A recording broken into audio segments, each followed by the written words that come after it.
नमस्कार मंडळी, 20 ते 25 फुटापर्यंत विहिरीचं काम झालेलं आहे आणि आता फायरिंग चालू आहे. फायरिंगसाठी व्होल पाडत आहेत.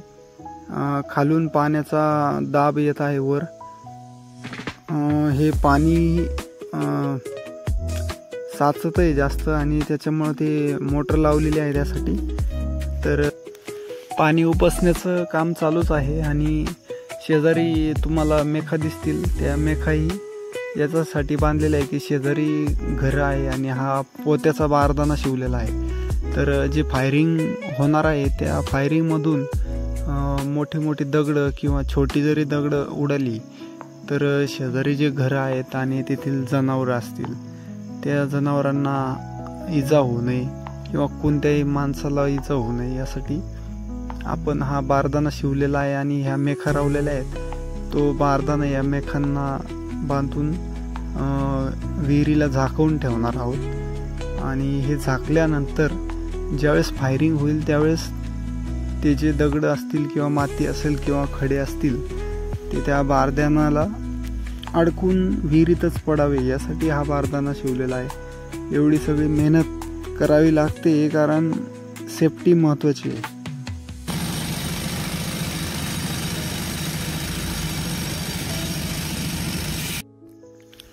या कामामध्ये धोके खूप आहेत, पण जर आपण सुरक्षितता पाळली किंवा सुरक्षिततेचे नियम जर पाळले तर आपण सर्व धोके हे टाळू शकतो. मंडळी, हे काम जास्त जबाबदारीचं असल्यामुळं थोडाही वेळ इकडं तिकडं आपल्याला घालवून जमणार नव्हतं आणि बघू शकता तुम्ही वडीलसुद्धा कंटिन्युअसली तो बारदाना जिथं फाटलेला असेल तिथं शिवत होते.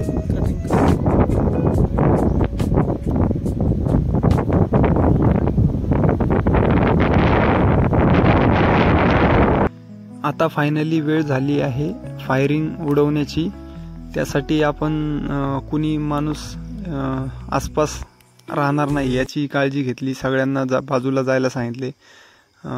कमीत कमी 200 मीटर अंतर लांब जाण्यासाठी सांगावं. यावेळेला कुठलाही प्राणी, पक्षी किंवा मनुष्य असेल शेजारी तर त्यांना जबाबदारीने बाजूला घेऊन जावे.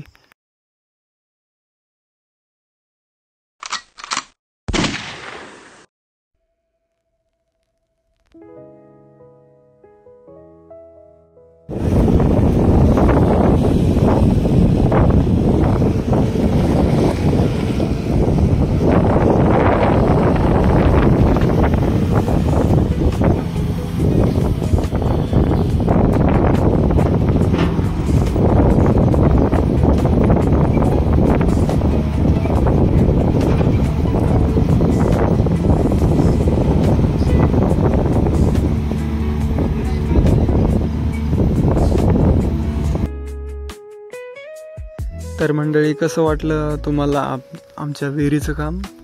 कमेंटमध्ये नक्की सांगा आणि पुन्हा भेटूया एका नवीन व्हिडिओसह.